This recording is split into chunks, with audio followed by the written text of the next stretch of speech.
Welcome to Wisdom Inspired, a podcast designed to help high achievers to eliminate burnout and overwhelm.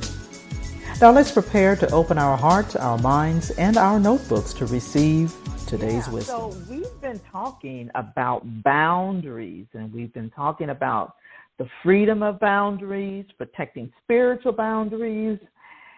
And it's such an amazing topic. I am actually learning so much about myself as I remember some of the boundaries that I never set early on.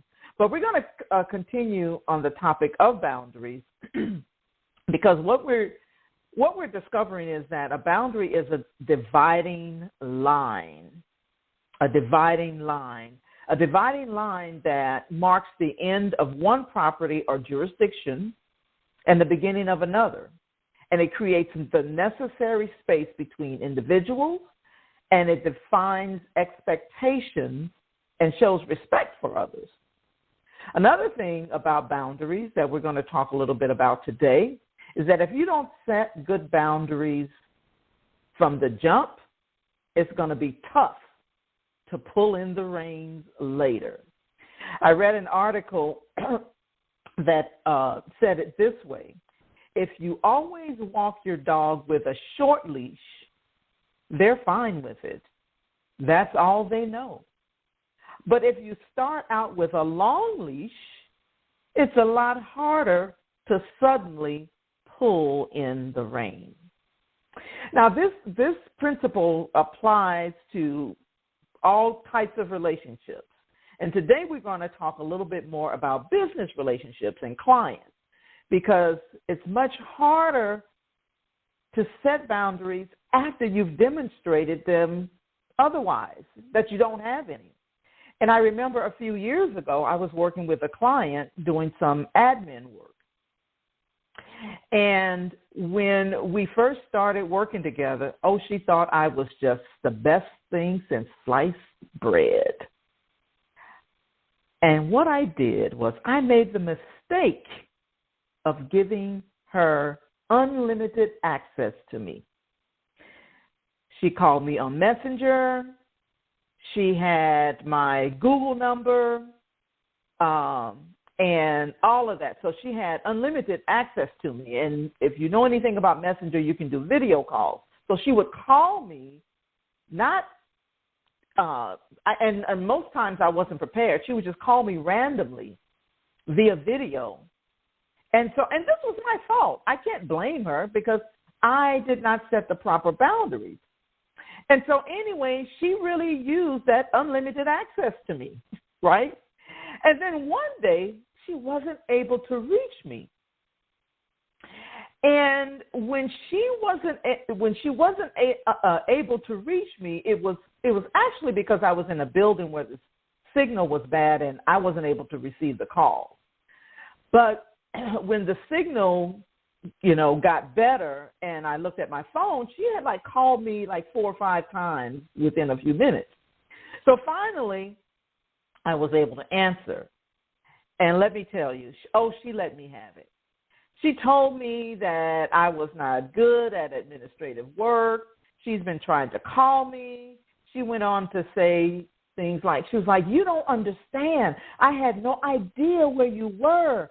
I was trying to, find you. And she even said something like, you don't understand. People have died on me. I've had relatives that died. And I'm thinking, Houston, we got a problem because, I'm not sure where this conversation is going, right?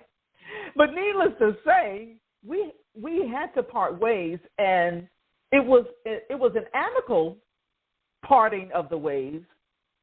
But I learned so much about myself in that. Again, that was my fault, because when you don't set boundaries, people will take advantage of it. And you'll wind up getting caught up in this vicious cycle, because you'll start giving more. You're giving more and more of yourself for less and less. And I've shared this with you all before, even when I was on staff at the church. I felt like I had to be available for everyone. I would get text messages after hours, during service, during the week. And one specific time, I had decided to spend time in the worship service. I was going to participate in the worship service that day. So I closed my office door, went into the sanctuary, and decided to participate in the worship service. And as I was standing there with my hands raised, I was going in. If you could see me, my hands are raised right now. And then someone tapped me on the shoulder and asked me if I could get something out of the office when I was done with worship. That's not her fault. It wasn't her fault. They were used to being accessible to me. Like, they were used to, and this person actually had my personal text phone number too, my personal number too. I had poor boundaries. And so I share these instances with you because I'm sharing this because I have experience in how not to allow yourself to get caught up in not setting the right types of boundaries. And so I wanted to share just a few indicators that will just kind of let you know that I may not have the right boundaries in place, or I may not have enough boundaries, or I may have poor boundaries. And so if any one of these things resonate with you, just say to yourself, I may have poor boundaries. Because if you feel yourself pulled in a million different directions and you're overwhelmed with long to-do lists, you may have poor boundaries. If you have clients that's constantly DMing you, texting you, emailing you outside of work hours, or requesting work above and beyond your capacity, you may not have good boundaries. If you find yourself spending so much time with client requests with no room or margin to work on big projects or goal setting or projections and show up in other ways in your business, you may have poor boundaries. If you say yes to requests and invitations because it feels easier to do than to say no, you may have poor boundaries. If you feel resentful of others for their demands on your time, you may have poor boundaries. If you feel like you're just running ragged, tired, and exhausted with no time for yourself, you may have poor boundaries. So here's a few things that you can do, and then we're going to close out the call. Number one, create structure around your boundaries. Determine what your non-negotiables are. Then create some systems and processes to make sure that you're honoring your boundaries. And you can use a calendar booking system to set your availability, like I didn't do, right? And you can pick the times that you want to be available. It's your business. You can create clear client communication processes listing your hours of availability. And I caution you to resist the urge of responding to texts and emails after hours. Determine what those urgent, what is deemed to be an urgent response, responding to something that's of urgency, okay? So create structure around your boundaries. Communicate your boundaries. And I know sometimes this could be a little scary, but it's something that will save you a lot of time. It will save you energy, and it will save you stress. I include my hours of operations and set communications of expectations in my contracts and in my covenants that I have with clients. And it's a part of my onboarding process. I usually will have a document that they will receive, and they have to sign it. Okay? So communicate your boundaries and your expectations around that.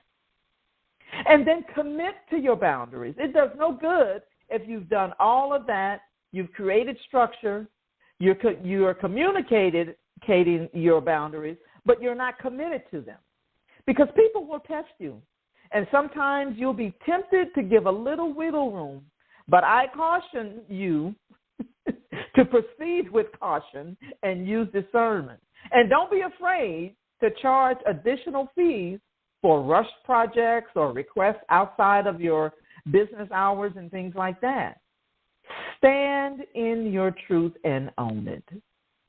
And those who are not willing to respect your time and your boundaries, feel free to send them packing. So, I hope today's wisdom has inspired you.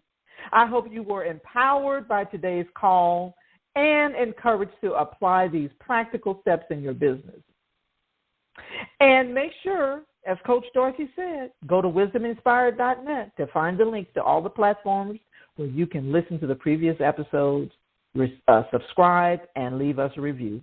And if you'd like to know more about our virtual community and how you can benefit from the resources and transformational coaching, send us an email to hello@aaccoworking.com. With that said, meet us back on the line next time, same place, same station, with more Wisdom Inspired. Have a wildly productive day. I hope you enjoyed the episode of Wisdom Inspired that was brought to you by the AAC Co-working Community, a virtual community designed to support female entrepreneurs, business owners, and freelance professionals. For more, go to wisdominspired.net.